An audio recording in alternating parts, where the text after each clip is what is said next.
We anticipate in the next 10 to 12 years, approximately 8 to 6 million Hispanics coming into the United States and 41 million Asians. You have been the majority minority for 400 years in this country. You have been the number 2 population for 400 years. You're going to get kicked out of being number 2. You're going to go down and become number 4. Now, common sense, even a 3rd grade education will tell you, if you didn't get anything when you were number 2,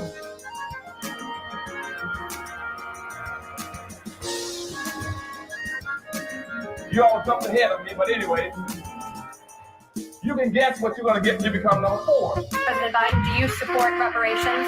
Well, I mean, since I haven't spoken on this, got a chance. Number one, the reason we're the country we are is because of immigration.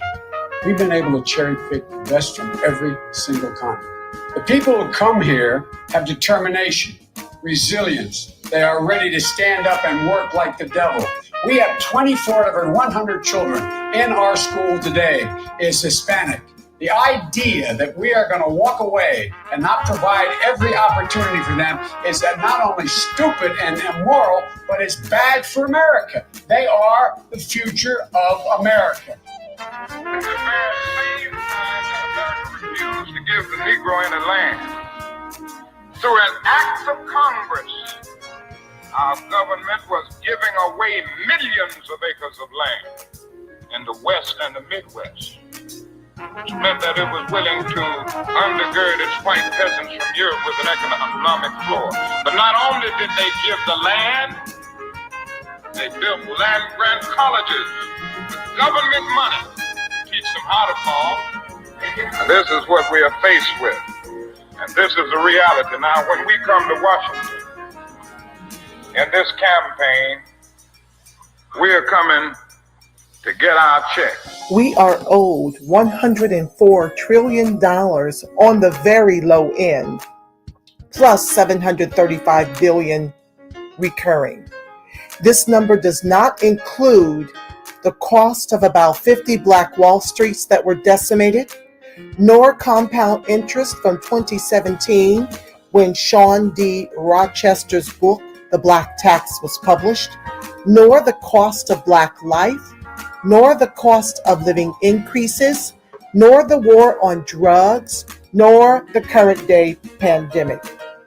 The number I'm working with is for slavery, Jim Crow, and accrued ongoing systemic racism, oppression, and disadvantage in the country our ancestors built with their lives.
issues.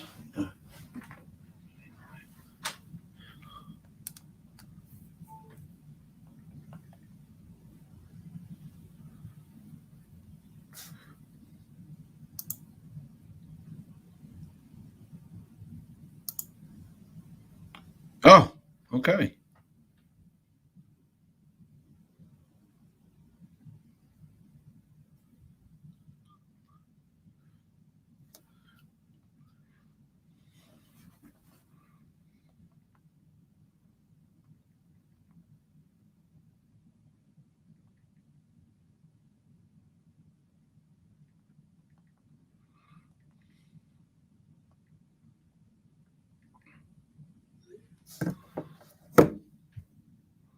Let me see. Add me to stream. Okay, now how do I get my face? That's really what I want. I don't want that logo there.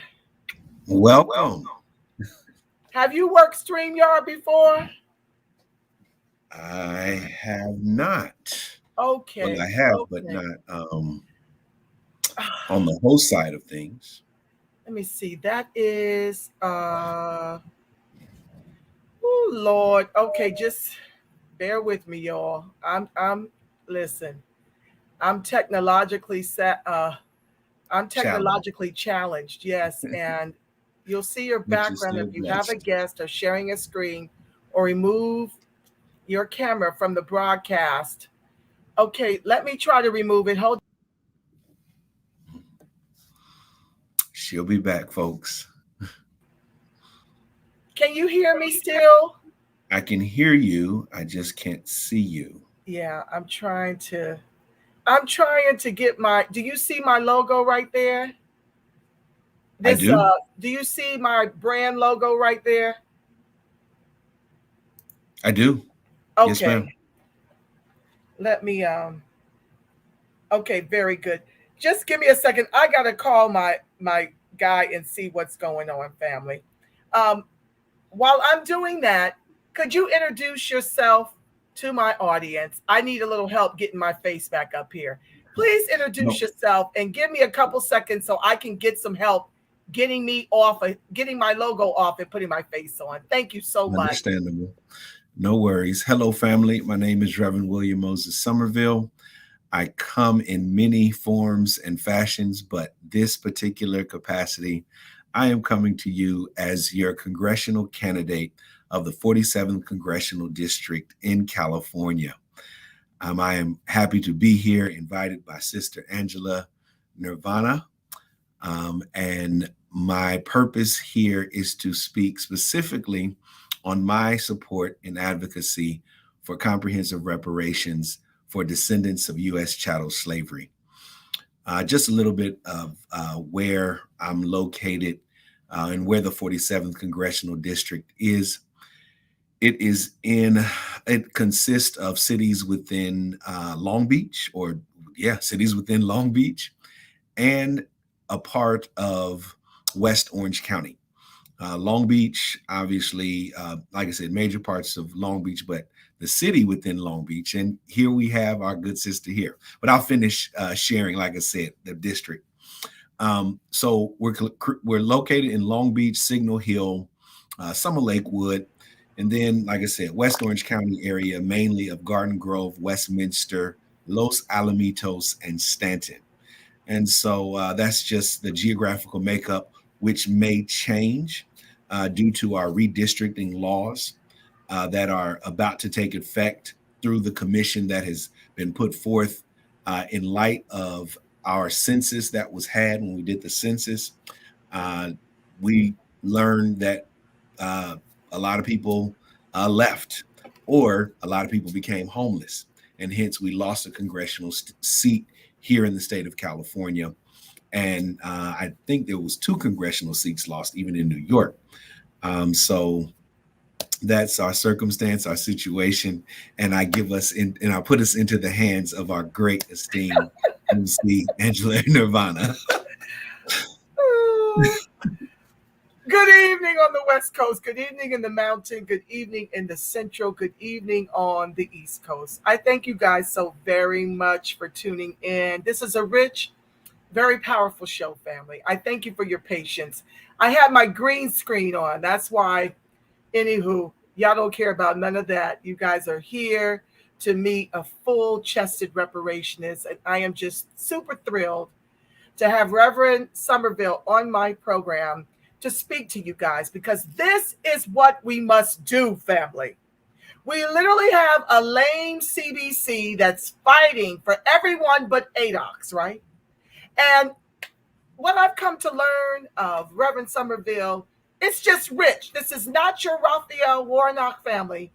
He is not your Nina Turner, who will pay lip service to reparations but is afraid to touch it on her platform. Because these types of people, God bless them, but they're pandering to the status quo. And what we need are people like we've had Tamara Johnson Shealy. She's running for Congress down in Georgia. And now U.S. Senate yes. in Georgia. Yeah, Huh? U.S. Senate in Georgia. Yes. She's running for U.S. Senate in Georgia. She's running for U.S. Senate in Georgia. Absolutely. Right. So she's giving Reverend Warnock a run for his money, basically. So, well, that's the goal. You know, like, family, we're out money. They've made sure to neutralize us economically. And where there's no money, there's no power in politics. But the power you've got, family, is your vote. We must turn out in record numbers, and we must produce more Tamara Johnson Shealys and more William Moses Summervilles. This is how it starts, family. And so when we start to share about them and their candidacy, we can pour money into their campaigns. We can actually help them win on the grassroots level. We can, well, Bernie Sanders is an epic fail on 2 occasions, but I do believe that that was intentional. Anywho, that's my own personal feelings after having worked this campaign the first time around. So I speak from experience. I'm not just trying to piss y'all off. I really believe that was just a coup. That was just a front to try to put Hillary in there. And it was an epic fail. And then, of course, the second time was to deliver Joe Biden on a silver platter. But anywho, we've got Reverend Summerville here. And I want this time to be about him and what he intends to do for ADOC specifically here in Southern California. We are moving mountains down here, family. And it's just a small collective of us. Well, we might be small, but we're mighty. And we have managed to see the realization of the Bruce's Beach being restored to the Bruce's family. So when you're losing hope and faith and confidence in this work, family, I need you to lean in. I need you to understand that politicians respond to pressure, not applause, family. And we have been giving them that work, whether they choose to ignore us or not. You can't pick up a newspaper weekly and not see reparations in some way, shape, or form happening throughout the country. And that is a byproduct of the Reparationist movement, comprised of many grassroots organizations that show up to the Senate hearings, that, speak up when on the open public forums, that cast our votes. Family, it's about learning politics. Really, they're politics. But you must learn it and you must teach it to your children, or else you will perish. Okay? You must inform yourself.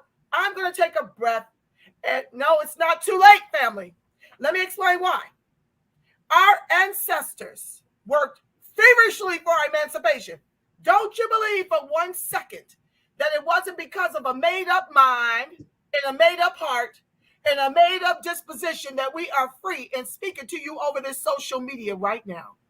Okay, consciousness determines form. You understand me? So we have got to really make sure we stay focused on the reparations fight and the deliverance of our people, because all distractions are equal. We can't give in, we can't give up, we can't give out.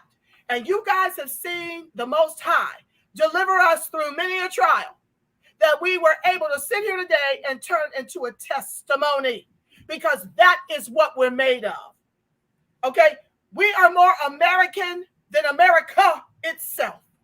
Our ancestors built this with their lives, and so we can't now be wimps and say it's too late, because God has brought us together as a tribe to really fight the superpowers that be, to put all the pressure we can and look at the beautiful fruit. Reverend Summerville is one of those pieces of fruit from the pressure, like a diamond. This is what we're shaping and insisting. That's why you see the new intro on the show. There'll be a new outro on the show, because I intend, as the rest of the tribe intends, to keep reparations forefront of this. They won't be able to sleep. If we can't sleep, they won't sleep. You understand what I'm telling you? So, Reverend Summerville, let me get to you. I want to ask you, because I have seen the weaponization of immigration and have experienced the weaponization of immigration right here in Southern California that has driven us from 16 to less than 5% since COVID. I need for you to speak to the people. When we give you our vote, what type of representation can we expect here in California with you at the helm? Well, once again, thank you for having me, Sister Angela. It's totally a blessing, privilege. I feel like it's been too long in that it should not have been this long since we've connected. I know. But we are here. Yeah, no, but we are here all the same, and I celebrate that. Once again, so what you get from me is a young man born and raised out of the Midwest, from a two-parent home, a part of the desegregation project. And hence I was able to benefit the blessings of that desegregation project. You mentioned earlier about how our ancestors fought, sweat, and bled for emancipation, which was, I would argue, the first wave movement of us, okay? And then, like I said, with my parents, we have the civil rights movement. How did your parents benefit from the civil rights movement? Well, yeah, they were direct beneficiaries of it. My mom was from Little Rock when the whole Central Little Rock 9 fiasco took place. Wow. Now, clearly she was not Little Rock 9, but she was part of Harris School in Little Rock, where not Black students integrated with white schools, but white students integrated into her Black school. And hearing her story and hearing her share about how the white kids got bomb threats and just all kinds of evil from their respective communities and whatnot. So that's where I come from. And I would say, and I would further suggest and say that that's where we can get more of the William Moses Summervilles and the Tamara Shebleys and things of that nature.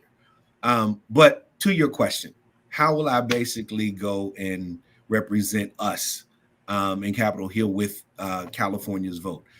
My mission, mantra. I want to stop you.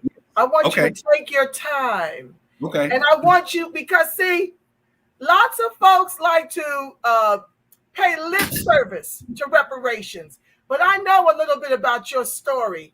And so we not going to fast forward to this part. I want but you asked the question. I know, but this is an exchange, okay? Right, so, I get it. I'm with you. So it's like things are cropping up for me to ask, because we had a brief conversation about how you got here, okay? Right. And so I need for you to continue to expound on being from a cohesive Black family unit that was a benefactor of the affirmative actions that came out of civil rights. Tell your story, and then you can answer my question, because in your story is how you became a full-chested reparationist, okay? Yeah. So basically, thank you. So basically, to further elaborate on, like I said, coming from my parents, and all in all, I am a beneficiary of great policy. My parents the desegregation project is good policy. Can you say that word one more time? Policy, great policy, which we do not have today. Okay. Right, which, as data research has already showed, suggested, and it's clearly proven that Black baby boomers are doing well financially, right? So, like, my parents were of that generation. They were educators. Okay, so I come from a family of service. Now, clearly, it's obvious, as you all can see, I'm Reverend William Moses Summerville. Great. But like I said, my parents were educators, and they were educators in the Urbana School District 116. Great union jobs, great policy, right? Thank you. And so when my father, and let me back up, because you want me to go in this take story. Your time. Okay. This is your hour. And so how they got to the Urbana School District 116 in Illinois, they were both, they both started and met at UAPB, formerly known as AMNN, in Arkansas, HBCU. My dad graduated. My mom then transferred to the University of Illinois Urbana-Champaign, when my father was one of the first Black graduate students in the music department of the music education department at the University of Illinois Urbana-Champaign. And then my mom was one of the first 500 Black students at the University of Illinois Urbana-Champaign, and what have you. Now, what was exciting about that time was the fact that all the students' tuition was paid for. But my father, having the pride that he had, being on a full graduate scholarship, he told my mom, "Don't take the scholarship money." I'm just like, what are you doing? But he wanted to pay for my wife's education in order to promise to his mother-in-law, my grandmother, Maddie Alexander, that I'm going to see to it that even though I married your daughter when she was at the tender age of 19, I'm committed to her academic excellence as well as to the brilliance of who she is. What a man, what a man, what a man, what a mighty good man. Yeah. Okay, go ahead. And clearly what you see and what you're hearing from me in the spirit of me sharing about my parents is all real. It's all legit. I did have a front row seat to a love story. Now, with that said, so when my father was in graduate school, like I said, and they get into U of I, once again, great policy, right? My dad gets into graduate school, being from the HBCU band, student president, student government from UAPB, and all that great stuff. He said, okay, I'm going to be a band director. Okay. And his teacher said, no, you want to consider being a choral director. And so he switched his field, which once again was involving great policy. And he got hired immediately as a music teacher, even while in graduate school, for a local elementary school on the Champaign side of things. You're going to hear me say Champaign, Urbana, Urbana-Champaign interchangeably. These are twin cities in the Midwest, similar to St. Paul, Minneapolis. Okay, just want to throw in that caveat. And for all intents and purposes, Champaign, Urbana raised me. Okay, I'm a community kid through and through. You mentioned and talk about community earlier and whatnot. I am totally that.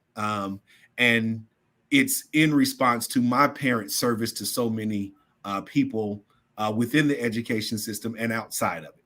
Now, with that said, my dad got that job, like I said, as elementary school teacher, the superintendent of the Urbana School District that I last mentioned. He basically said, my kids are excited about how you teach them in their class on the Champaign side. What can I do to get you over to the Urbana side? And so my dad said, my wife needs a job and we need to work, And so, of course, it was a done deal. And both of them retired out of the Urbana School District collectively for 63 years. My dad was like 30, and my mom was like 33, somewhere in there, or 30, yeah, somewhere in there. But yeah, and we had, like I said, grew up 5-bedroom house, just great situation. Upper working class folk. I don't know about middle class, but the mean median of what we're defining as middle class and upper working class has all kinds of connotations to it. So yeah, so they did that. And with me, born into the church, I was first baby dedicated at the church that my parents were founding members of, the pastor, Canaan Missionary Baptist Church. And through the church, whatever, and my father was a deacon and was also the minister of music at a local church, just as much as my father was also a minister of music simultaneously at the Baptist church we attended, simultaneously at the Urbana School District Music Department. But also he was a minister of music for CME Church, Christian Methodist Episcopal Church in our hometown. Why do I highlight that? Because what we know of today as Christian Methodist Episcopal Church was once called the Colored Methodist Episcopal Church. And they changed their name from Colored Methodist Episcopal to Christian Methodist Episcopal because they wanted to re-engage society, the denomination that is, re-engage society in a new capacity with the now new integrated laws or desegregated laws. With that, I share that, like I said, with some great pride, because my uncle, my grandmother's brother, who passed away at 104 years old, was a voting delegate for the CME Church when they changed their name from Colored Methodist Episcopal to Christian Methodist Episcopal. And so growing up, I basically had a tale of two theological endeavors, engagements, right? And so, like I said, so I'm serving churches because my parents told me to serve. I didn't want to serve, but then, got involved with Boy Scouts. They started an all-Black Boy Scout troop at our church, so I was part of that. Was fortunate enough in my first diplomatic capacity when I was 13 years old. I was fortunate enough to represent the Midwestern region of the United States over at the International World Jamboree in Seoul, South Korea. Got involved with, and then went off to high school there, played football, got involved with musical theater, and was part of the whole boy state political system, and was elected as an attorney general of the boy state of Illinois high school political camp. And that was all inspired when we had our first Black attorney general, Roland Burris, in Illinois at that time. So I just come with service, and that's just my childhood. Fortunate enough from there, went off to college, played football, like I said, got my degree in theater. And then, but my sophomore year in college, acknowledged my call to professional ministry, went back to Illinois, studied at Northwestern University, Garrett Evangelical Theological Seminary, where that is where I really learned what it meant to infuse faith in politics. Oh, and yes. That, in the words of Adam Clayton Powell, the Reverend Adam Clayton Powell, who said, when it comes to the Black church, there is no separation between church and state. So, and so I was fortunate enough to be part of Trinity United Church of Christ, where the then Pastor Reverend Dr. Jeremiah A. Wright Jr. was leading the ministers in training course that I got connected with. Wow. While in seminary simultaneously, while being a part of seminary, which was impressive. Are you talking about the Jeremiah Wright? The Reverend Dr. Jeremiah A. Wright. You Jr. mean the one that married the Obamas? The one that married the Obamas. Oh. Yeah. And what was exciting about being in seminary at that time was being a part being classmates, and you won't hear this too often, being classmates with 9 of his members. He had many more and let me back up to say Chicago is the second largest, holds, I think, still to the Guinness Book of World Records. I could be wrong, but it holds the largest number of divinity theological schools in the world, second to that of the Vatican. Wow. So just imagine the kind of intellectual strength that I'm cutting my teeth in that area, right? Now, getting back to Dr. Wright, 9 of his members were my classmates. And so it was just amazing just to be a witness. And one of those classmates was his wife. One of my classmates was his wife. Wow. And so yeah, there's history there. But it was also when I was in seminary, coming out of seminary at that time, where then we learned of State Senator Barack Obama, who saw to it that major police reforms were made, and just simply that interrogations were now videotaped. That was all his legislation in Illinois. I have, family involved with politics and whatnot. So I was always around it and what have you. And then got married out of Chicago, moved to Milwaukee, Wisconsin. From Milwaukee, Wisconsin, out of seminary, I was fortunate enough to serve as a Air Force Reserve chaplain. And I did a tour of duty in Great Falls, Montana. From Great Falls, Montana, now I'm out here in California. While out here in California, I unfortunately got divorced, was homeless, found another place and let me even back up. Yeah. When I first went out to California, that's a quantum leap. Explain to the people how that happens in California, to ADOCs specifically. Well, yeah. So I moved out here, like I said, moved out to California after doing my tour of duty with my then spouse in Long Beach. And some are arguing even already, because I'm disrupting the status quo, that I'm new to Long Beach. I'm like, okay, y'all really don't know what you're talking about, and you don't know me. So like I said, started in Long Beach, like I said, got divorced, which led to me being homeless.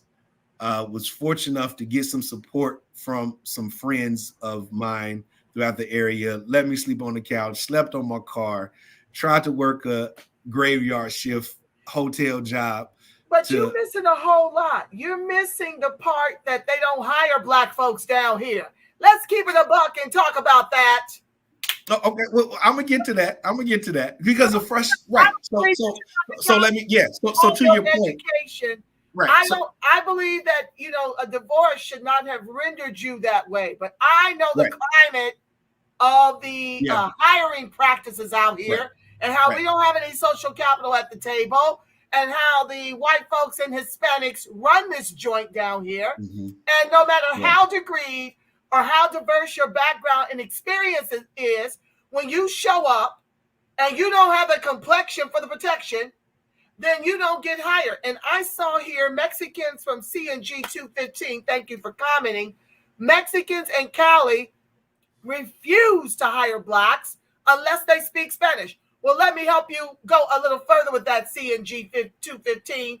You can speak Spanish as fluently as Pedro, and you are not getting hired because you're Black. And they're able to do this because of Prop 209 that took away affirmative action quotas, thanks to Ward Connerly. Okay? Ward Connerly helped these mofos down here. Excuse me, Reverend. I get wrong with my show. He helped these other groups, the immigrants and the white folks, undermine us. And so you got to see these waves of our replacement, myself included. That's how I got in this fight. Many of you already know my story, where I was working at Wells Fargo Bank, and they replaced all of us with Hispanics, Asians, and Indians. Okay? So I want you to tell my audience, because you just don't go from divorce to homeless with all of your education and experience. How does that happen in California? Well, you mentioned about the complexion for the connection, or the lack of complexion for the protection, but also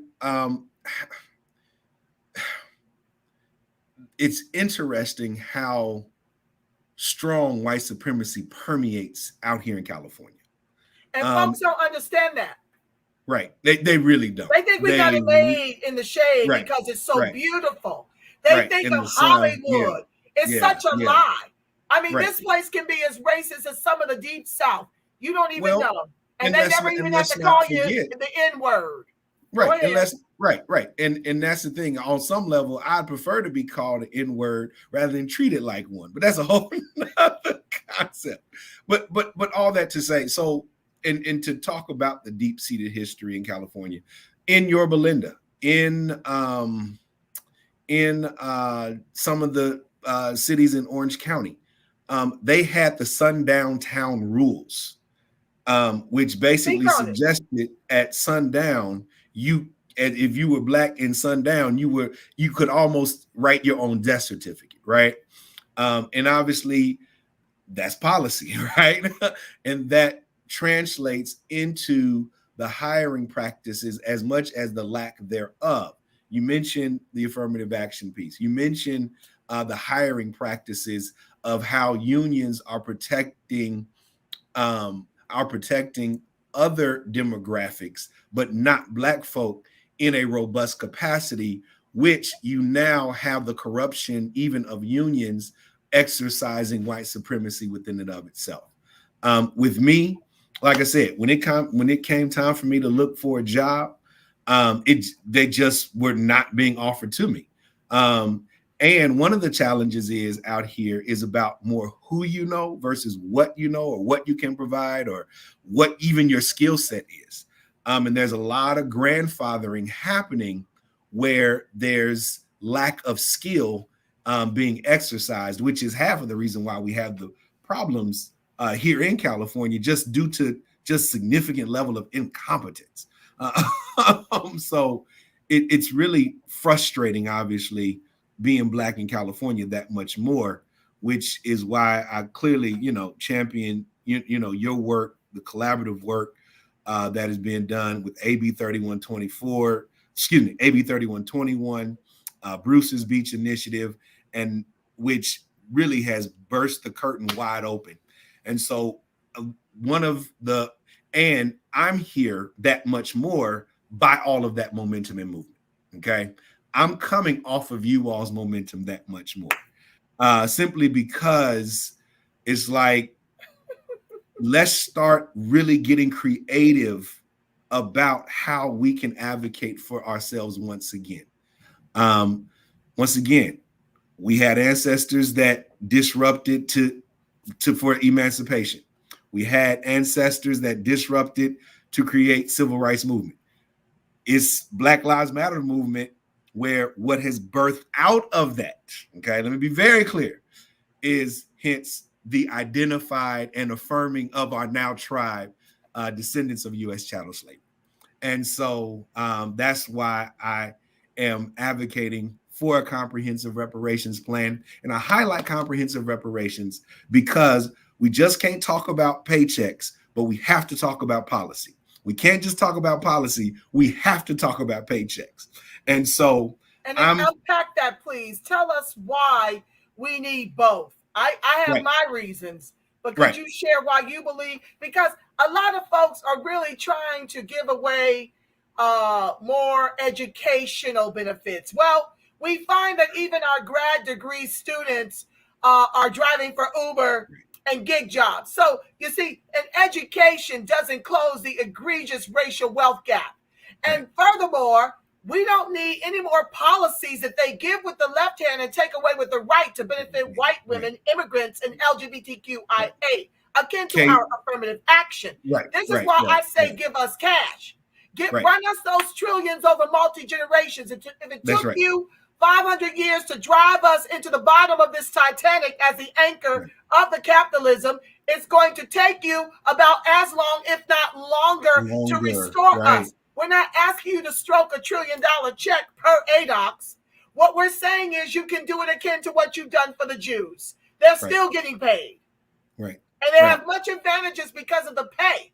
I don't need nobody telling me how to spend my ends.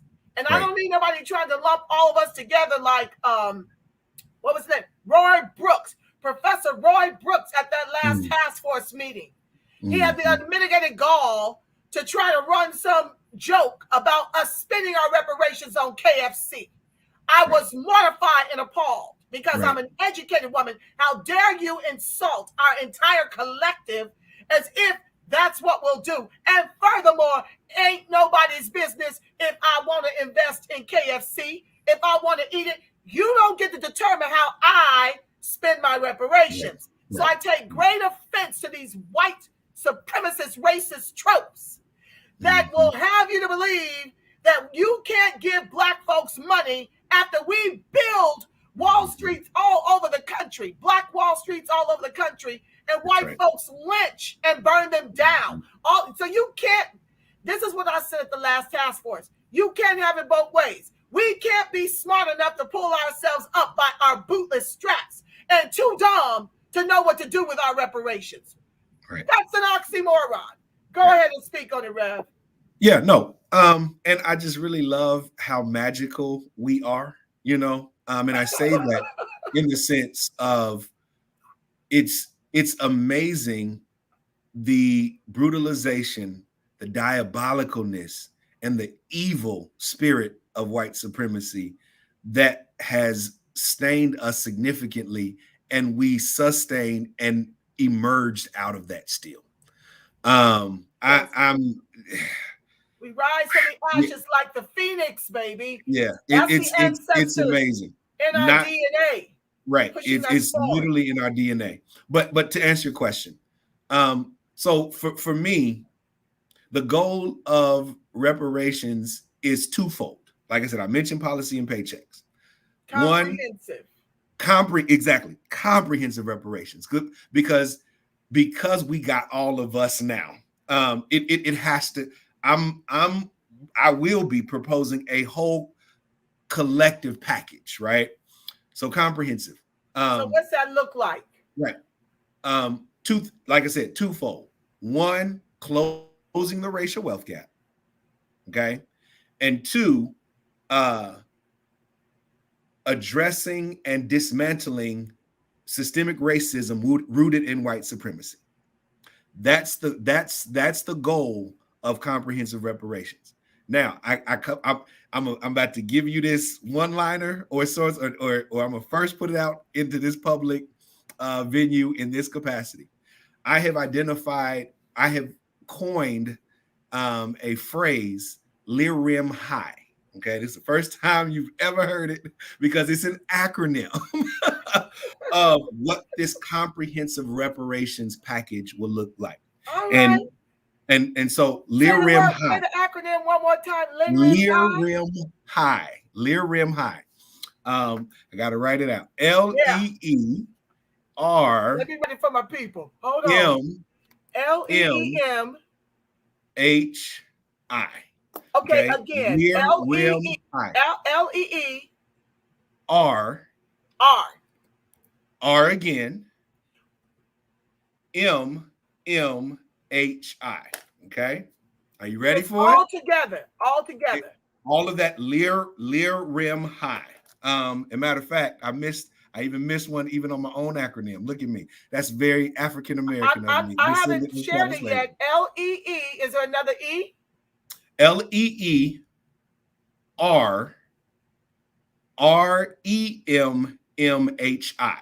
Okay. I was wondering where the rim part came from. Okay.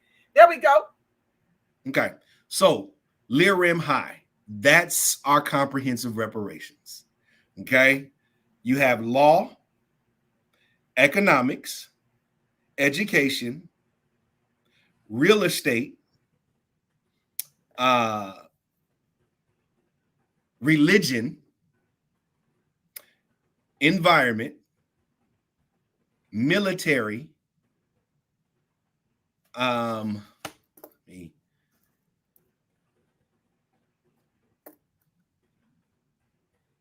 media, healthcare, and international affairs.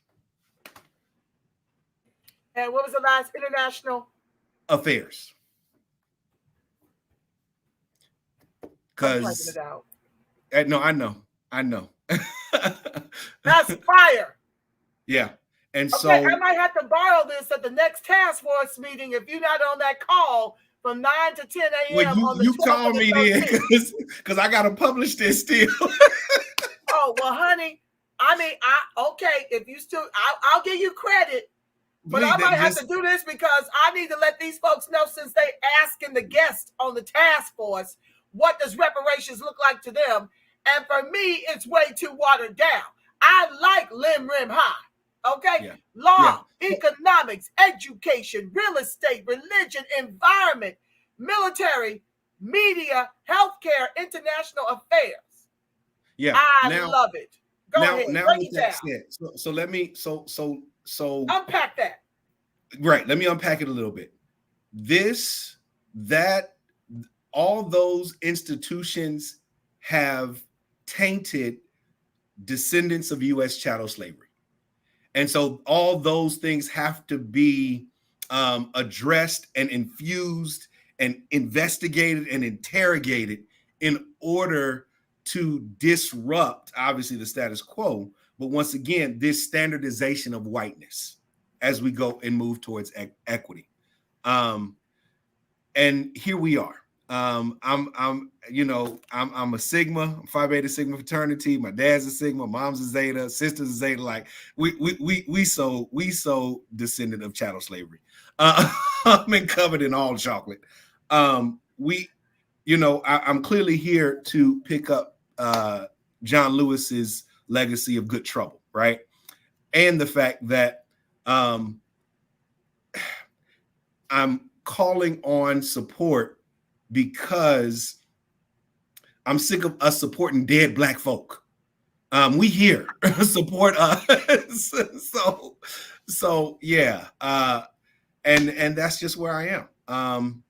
That's just where I am. And thank you for allowing me to come on your show to be the first to share in your platform my whole plan of a comprehensive reparations legislation and package and goal, and what I plan to take.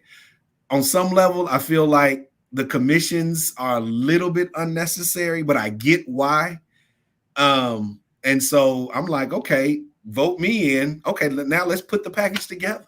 Y'all did all the research and heavy lifting already. so that's where we are. So it's like we don't have to come up with stuff. Is basically to assert and address, right, what is needed for us. So yeah, what we're entitled to. Well, the beauty of the task force, understand this, people. None of the groups got the reparations without a task force. I don't know what they called it, but there definitely had to be a study of the damages. There has to be a value assessed to all these areas. For example, when you look at Bruce's Beach being given back to the Bruce family, today it's worth $75 million. But let's total the cost of a century of having robbed the Bruce's family. That's the reparations you owe them. That's a whole nother show. But some of the family, the descendants on that line of the Bruce's are in poverty. They're in poverty because of what these white folks did. Okay. Yep. And they did it not just to the Bruces, it's all throughout the country. Right. And this is the part that many of the immigrants who are being weaponized against us as our POC and colored white oppressors don't understand.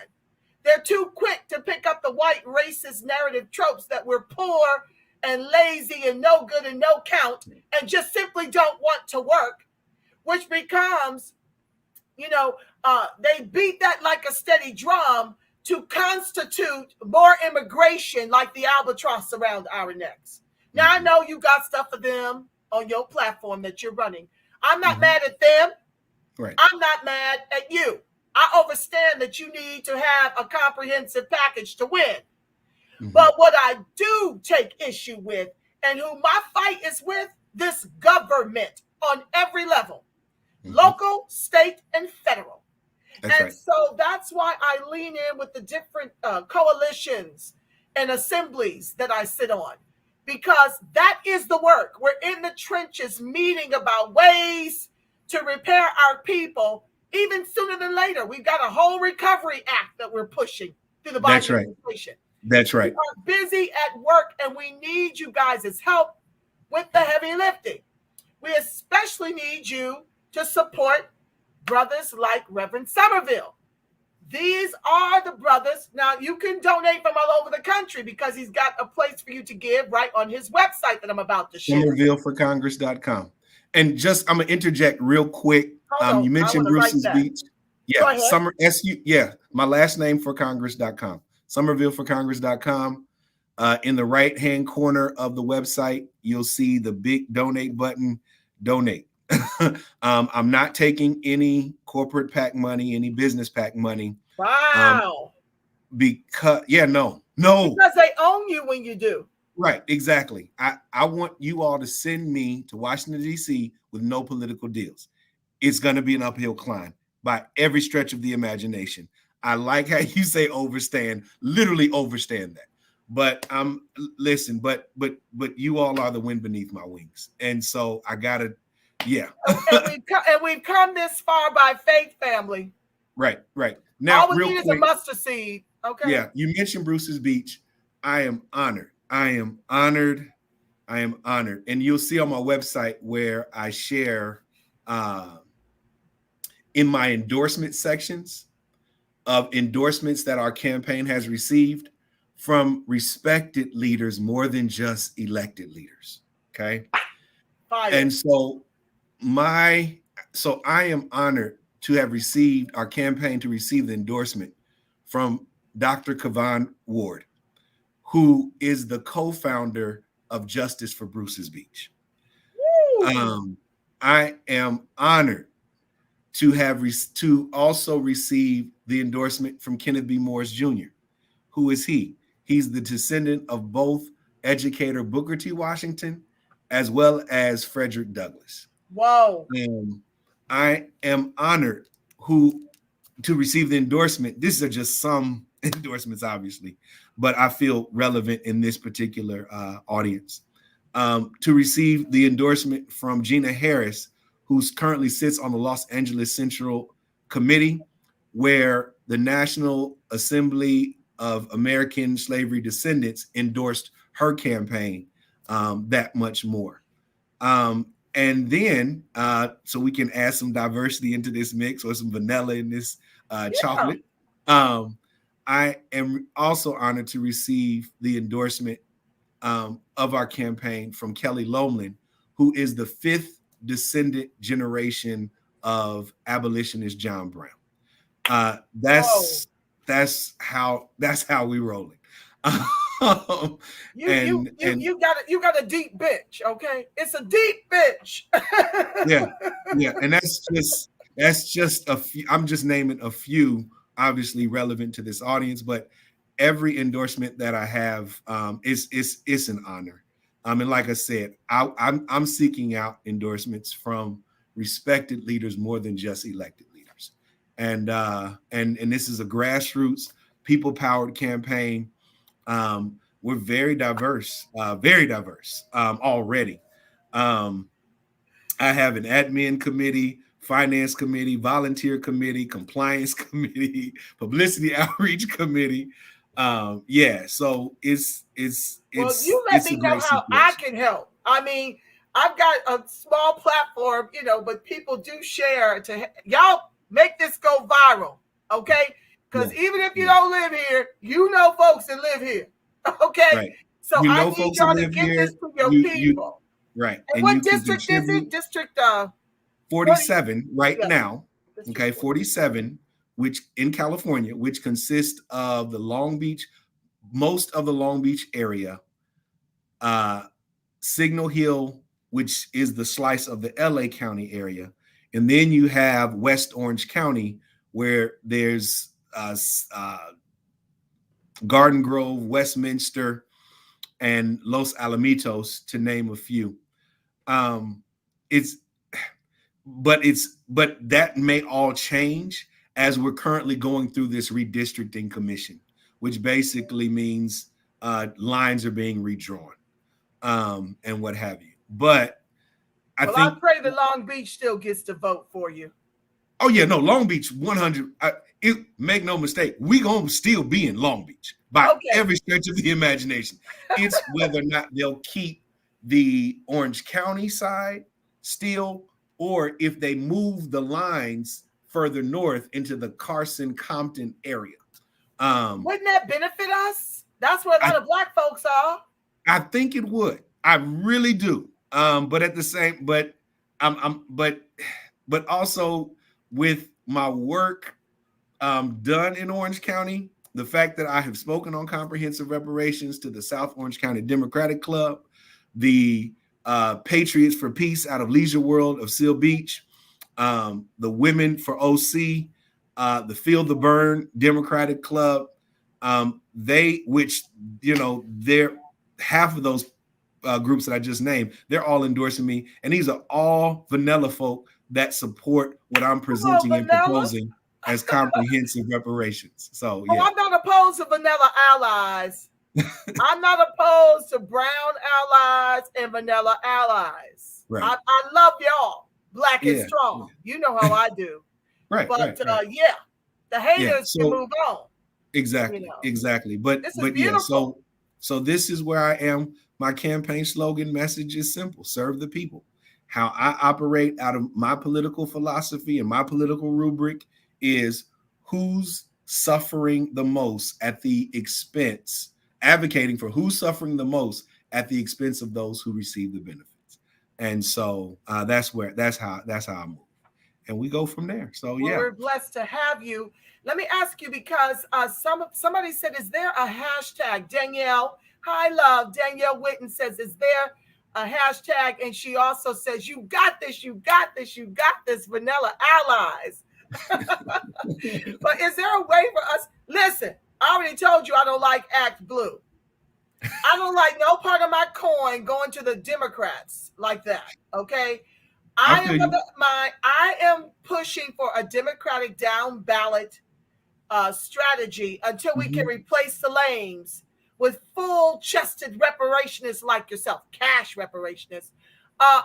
Comprehensive reparationists. I like that. Comprehensive includes cash. Right. Let's be very clear. So that's what I'm for. So I'm for anybody at the top of the ticket and a blue Congress until I can get the Congress to look like you and to be like you. Okay. Right. So that's what I'm for. So I don't like Act Blue because it goes to some of the Democrats that are really Republicans in Democratic clothing. So that's why I hate Act Blue. I went through that with Bernie. Okay. So how do I give to you recurring? I had asked you for a PayPal. For those of us who don't like Act Blue, how do we give to you recurring without giving them money? Well, at best, right now, our campaign, if you go to the website, you'll see a form.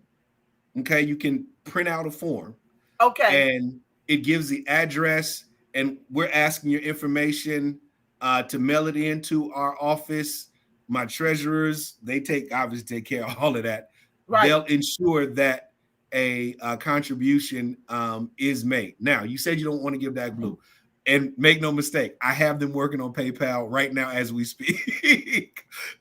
But also, which is not out of bounds, if you want to mail like 10 checks and say, have these checks deposited, we can do that as well. But to your point, we're working on PayPal.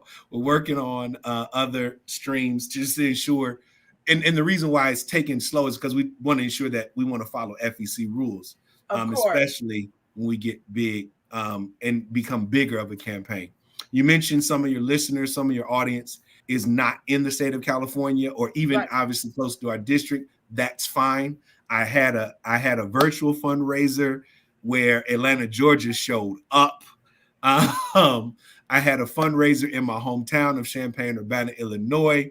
They put me out on a silver platter at my local public library that looks like nothing of the library that I grew up with, which once again is evidence of good policy, right?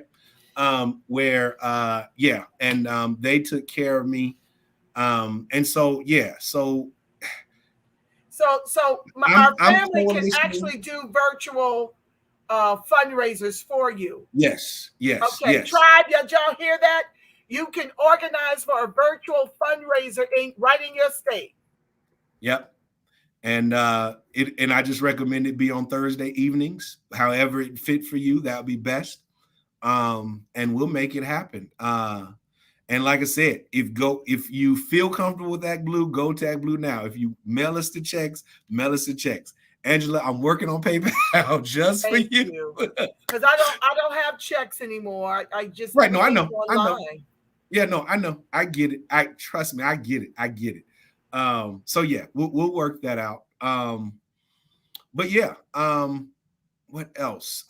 So October, just a couple of dates to throw out for you all as well. In October 9th, for those in California, if you're in the Pasadena, Alhambra area, go to our website, fill out an RSVP form, make a $25 contribution or have a $25 contribution to bring to that event. I'm doing a wine taste-off fundraiser. Like I said, it's not even in my district. And so, yeah, and they're hosting me up there. And then where all the energy is going right now, all the planning, October 22nd will kick off the hashtag Serve the People campaign kickoff weekend, where we publicly and officially roll out our campaign. And I will open up by saying, my name is Reverend William Moses Summerville, and I am running to be your congressman for the 47th Congressional District of California. So, okay, and that's going to be here in Long Beach, right? And that's going to be at the Grand in Long Beach. That'll be at the Grand in Long Beach. You're going to have to RSVP to that as well. But if you already have interest, like I said, just send us your information. Like I said, I got 4 campaign secretaries who are all basically supporting me with the shoestring budget we currently have right now. And I'm okay with it. But everybody's inspired. We close out our meetings by saying serve the people. And we really get along. I personally handpick everybody that's involved with this process because I want our campaign to be not only that of serving the people, but be of that of service, hospitality, and safety. And I highlight safety being that I want obviously people involved to be physically safe, but also for us to engage in this endeavor emotionally safe. And let's be adults and not grown children here. Okay. So yeah, so that's how we go. So thank you, Angela. Wow. So welcome. It's been a joy to have you. I look forward to you coming back on because we're approaching 2022 when we intend to elect you. Yep, June 7th, 2022. That's my birthday. So I need y'all to. It really is. Yeah. On your birthday. On my birthday. Look at God. Yeah. Now you know you destined to be the congressman, right? Come on now, the stars are aligned to deliver you between the endorsements and election day on your birthday. Listen, I'm trying to join with the ancestors who I share a birthday with. You ready? Gwendolyn Brooks. Woo! And Prince. Right? Wait, you can't lose with the stuff you use. Right. Okay. Right. That is fire. And also Nikki Giovanni's birthday is on June 7th as well.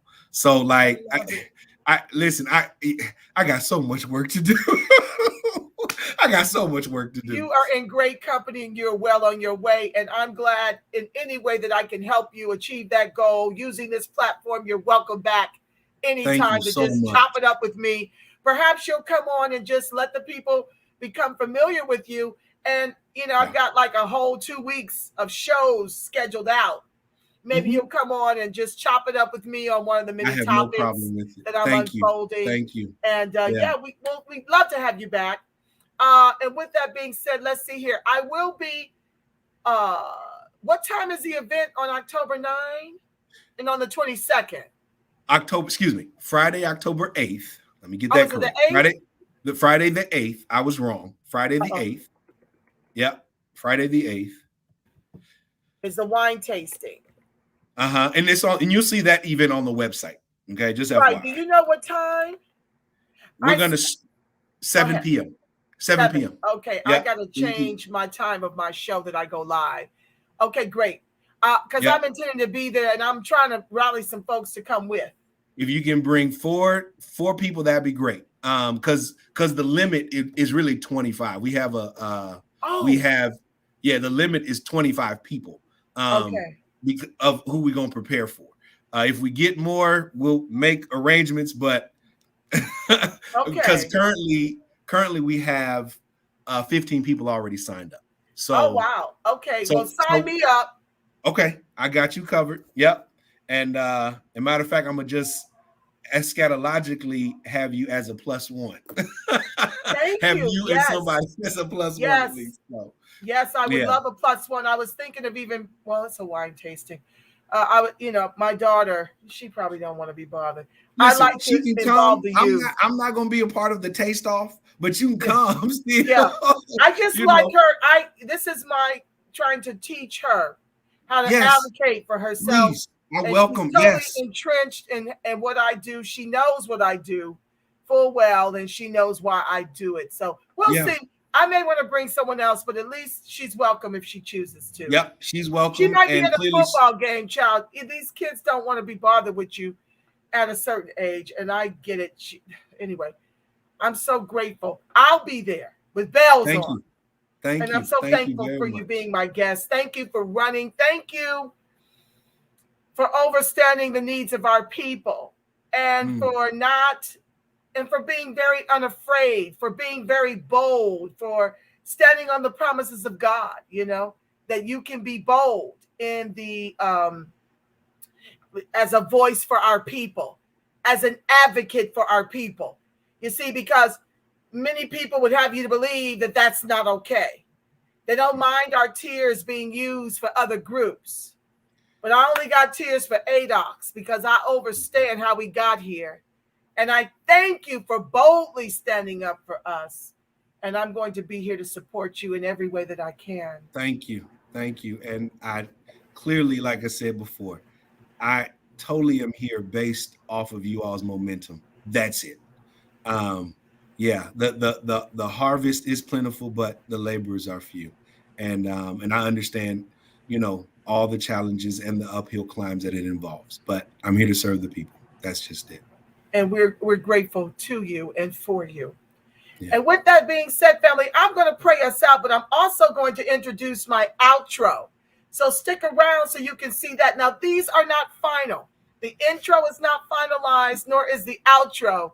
But it is super exciting to be able to share this with this particular audience, with this particular guest for the very, very first time. So I want to pray our prayer of protection first, and then I'm going to transition into the outro. You guys make sure you comment and let me know how you love both, because I am truly loving both. Thanks to Umoya from ETM Media Group. So hopefully you guys will be able to utilize him for your graphic and intro and outro and overlay needs, okay? With that being said, family, the light of God surrounds us. The love of God enfolds us. The power of God protects us, and the presence of God watches over us. Wherever ADOX and its allies are, God truly is, because family, you are the face of God. You are the voice of God. You are the body temple of the Spirit of the living God. Until tomorrow, family, you make it a beautiful, God-inspired rest of your evening. Know that I love you black, and I love you strong. Peace. Thank you, William. Stand by. I'm just going to share the screen. You can enjoy. Thank you.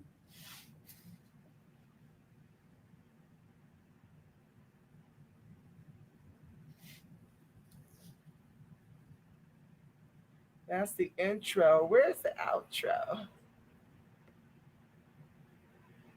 Yeah, I'm going to have all this together. I got so many windows open. It's just ridiculous.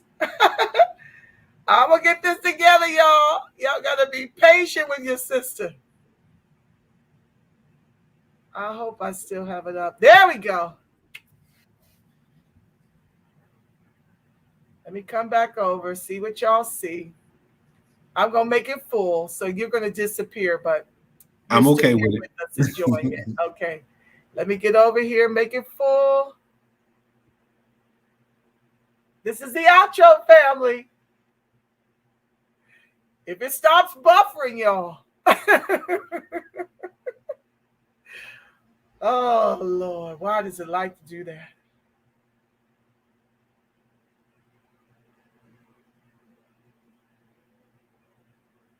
Let's try it again. Oh, what happened?